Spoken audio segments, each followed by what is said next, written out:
Assalamualaikum warahmatullahi wabarakatuh. Waalaikumsalam warahmatullahi wabarakatuh. Alhamdulillahirrahmanirrahim. Wassalatu wassalamu ala asyrofil anbiya'i wal mursalin Sayyidina Muhammadin wa ala alihi washabbihi ajmain. Ya, hari ini kita masuk mata kuliah ilmu pendidikan Islam.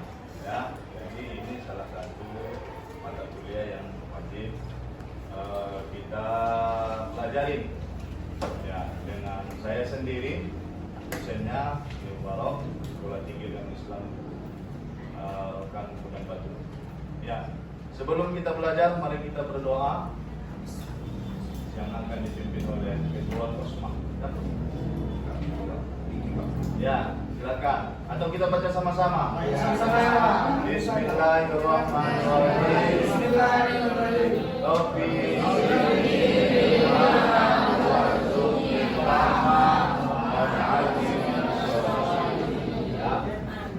Ya Allah, tambahkanlah kami ilmu, berikanlah kami kemampuan untuk memahaminya. Oke.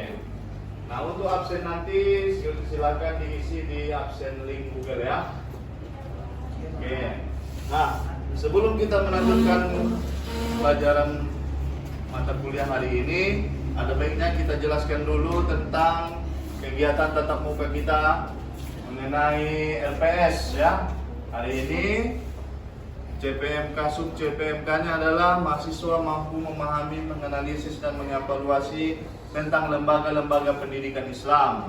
Materinya pertama adalah lembaga pendidikan informal, kemudian lembaga pendidikan formal, dan yang ketiga adalah lembaga pendidikan non formal ya.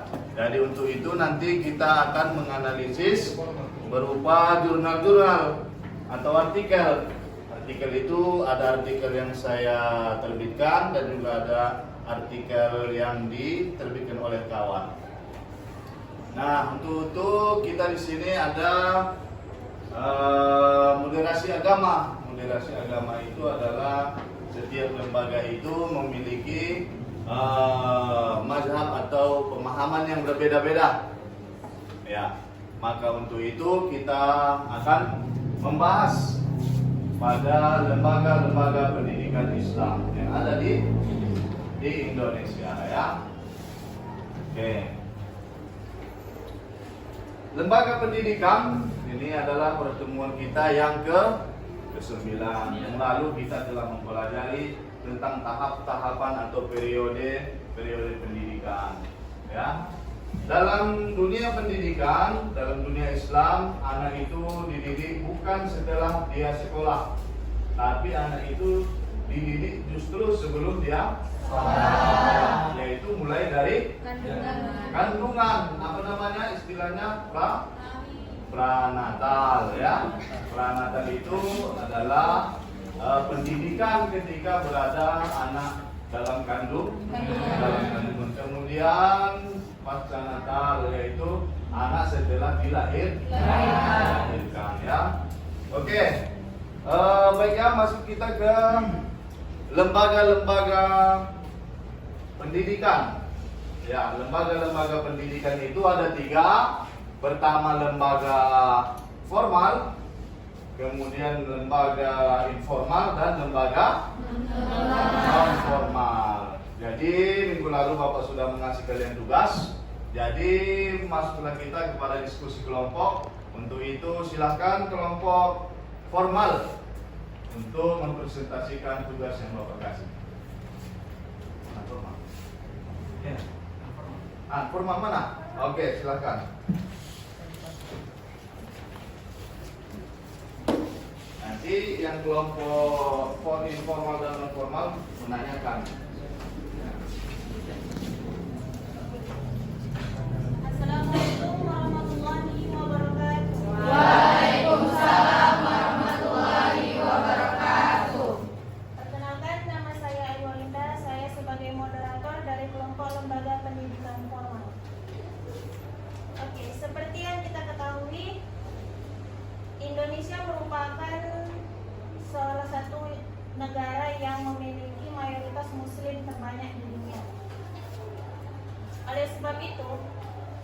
lembaga pendidikan di Indonesia juga banyak yang mengikuti seperti pendidikan agama, juga banyak yang menerapkan pendidikan agama khususnya agama Islam.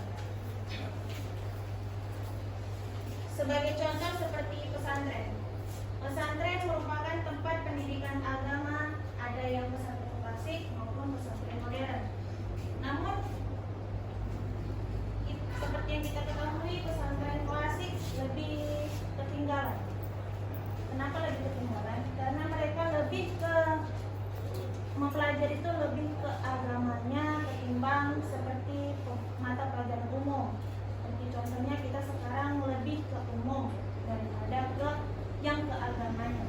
Oleh sebab itu diperbarui menjadi sekolah terpadu. Sekolah terpadu tersebut mempelajari yang dimana 50%-nya pelajaran tentang agama dan 50%-nya pelajaran tentang umum.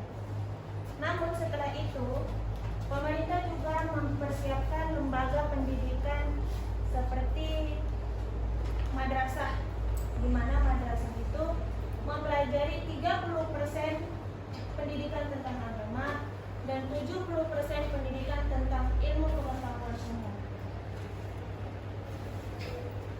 Di situ bisa kita simpulkan bahwasanya sebagai kita masyarakat Indonesia yang memiliki mayoritas agama Islam yang paling sedikit, oleh sebab itu kita bisa memilih mana yang sesuai dengan passion kita. Kalau misalnya kita mau lebih mempelajari ilmu agama, bisa ke pesantren, bisa ke sekolah Islam terpadu.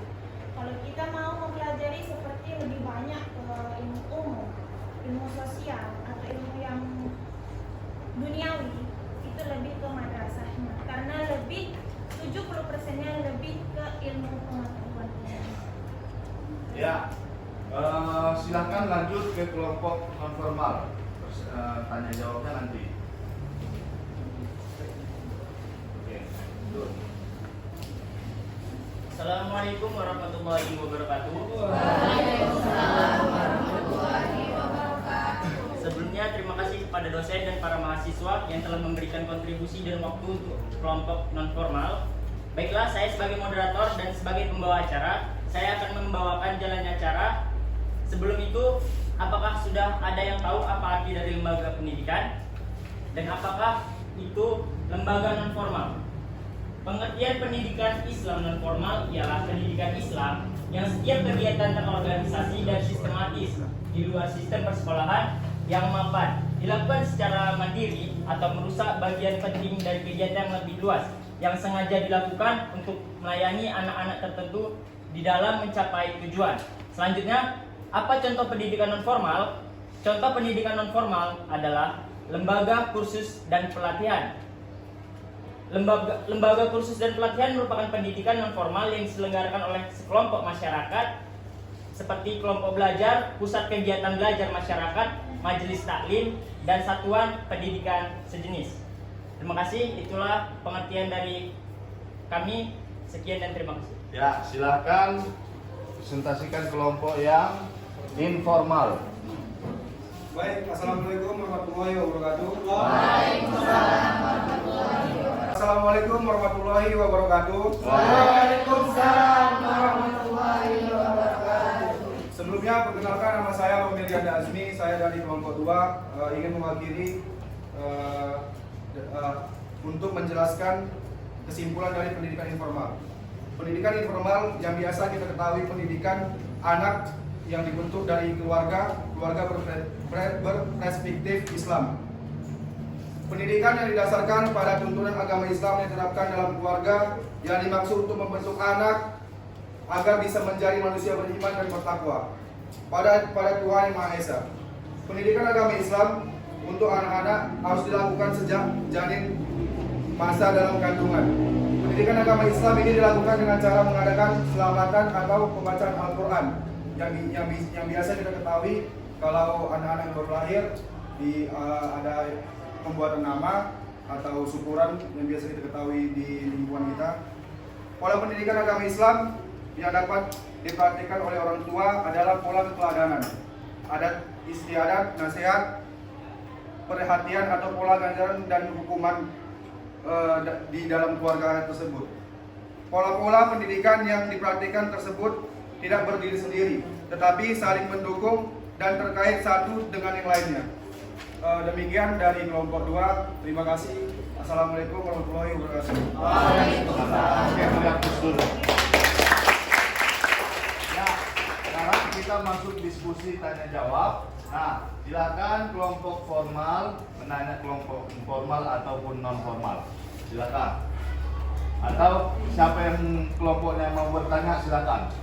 Saya Pak. Ya, sebutkan nama. Ini Pak. Iyalah. Assalamualaikum warahmatullahi wabarakatuh. Waalaikumsalam warahmatullahi wabarakatuh.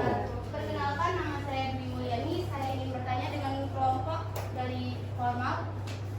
Bisakah kelompok dari kakak menjelaskan apa saja kelebihan dan kekurangan dari masing-masing lembaga yang berada di dalam formal? Ya. Terima kasih. Wassalamualaikum. Oke, ada lagi yang mau bertanya? Silakan.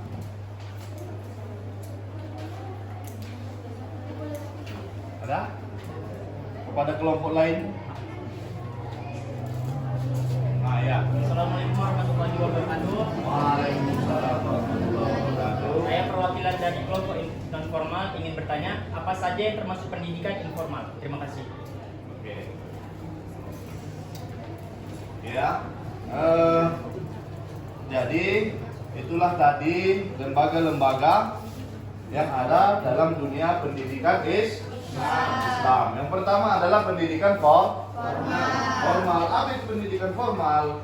Pendidikan formal ini diadakan di tempat terang, sistematis dan mempunyai perpanjangan waktu, kemudian berlangsung mulai dari pendidikan dasar sampai pendidikan tinggi dengan berdasarkan aturan resmi yang telah ditetapkan. Itulah pendidikan formal. Nah, apa saja itu di Indonesia yang menjadi pendidikan Islam formal itu adalah yang pertama pesantren. Ada yang alumni pesantren? Banyak. Iya. Apa itu pesantren?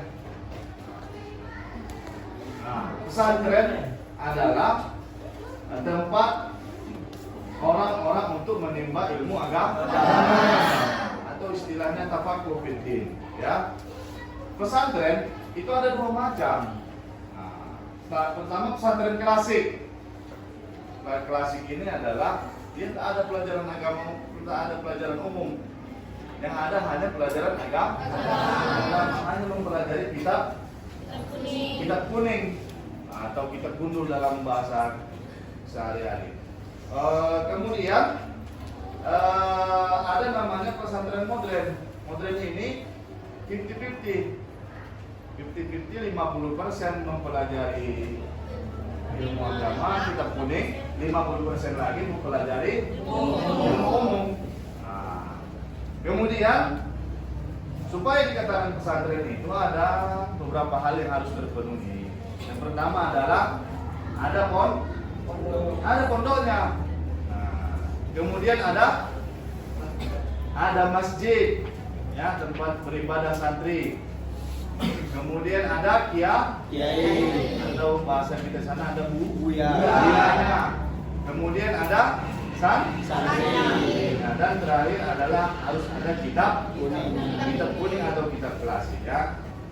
Kemudian madrasah. Apa bedanya? Madrasah itu ternyata 30% pendidikan agamanya, 70% lagi adalah pendidikan umum. Jadi madrasah itu adalah sekolah umum berciri khas Islam. Kemudian terakhir muncullah SD, IT, SMP, IT dan SMA, yaitu di sekolah umum tapi agamanya 50%. Nah, itu dia. Kemudian yang tadi lembaga informal adalah keluarga, ya. Keluarga itu adalah unit kecil. Ya, pendidikan apa saja yang ada di keluarga? Yang tadi seperti Bapak jelaskan tadi adalah yaitu ketika anak lahir diajarkan dan diiqamatkan. Kemudian mencukur rambut bayi setelah 7 hari. Memberi nama yang baik, jangan dikasih nama yang tak baik. Kemudian melakukan khitan. Apa itu khitan? Sunnah ya, menyusui bayi. Kemudian ada pendidikan keteladanan orang tua. Ini memberi contoh yang baik kepada anak. Kemudian ada pemberian hukuman. Artinya anak itu jangan dimengke, manja.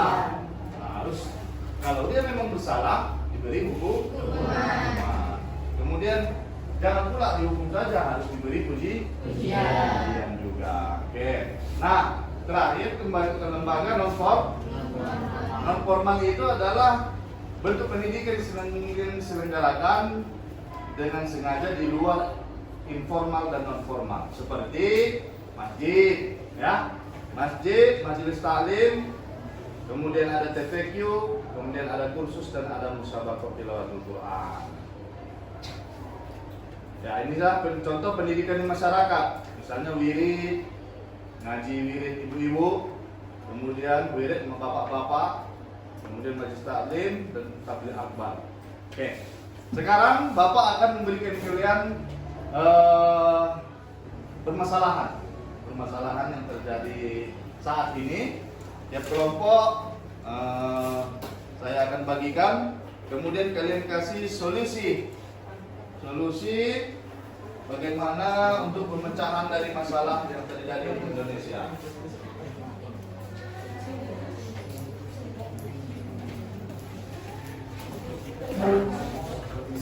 Ya, selebar yang Bapak kasih boleh dibaca, boleh juga dari Bapak tayangkan ini. Oke. Permasalahan lembaga pendidikan Islam saat ini ya. Contoh masjid. Apa masalah masjid? Volume suara. Karena kan jadi masalah itu. Dulu tak jadi masalah, sekarang jadi masalah. Oke. Jadi nanti kalian kasih tanggapan bagaimana solusinya. Oke, selanjutnya adalah Al-Zaitun. Apa masalah di situ? Sholat bersama pria. Iya. Ada di situ tokohnya yang bernama Panji. Ini adalah oknum. Ya, silakan kalian buat apa solusi yang bisa ditawarkan untuk masalah ini. Ada yang bisa ngasih?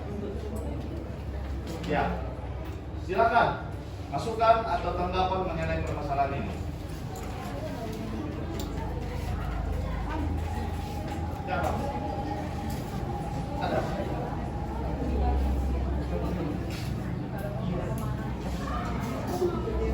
Oke, nanti solusinya kita lanjutkan di pertemuan minggu depan, ya. Kita lanjutkan, yaitu kuis juga. Nanti soal-soalnya akan Bapak share di grup, kemudian kalian buat jawabannya dan dikirim ke Bapak. Ya, mungkin itu saja pertemuan kita pada hari ini. Ya, mudah-mudahan pembelajaran kita tentang lembaga-lembaga pendidikan Islam di Indonesia bisa dipahami, kemudian dianalisis dan dievaluasi. Ya, sekian. Wabillahi taufiq wal hidayah. Assalamualaikum warahmatullahi wabarakatuh. Waalaikumsalam warahmatullahi wabarakatuh.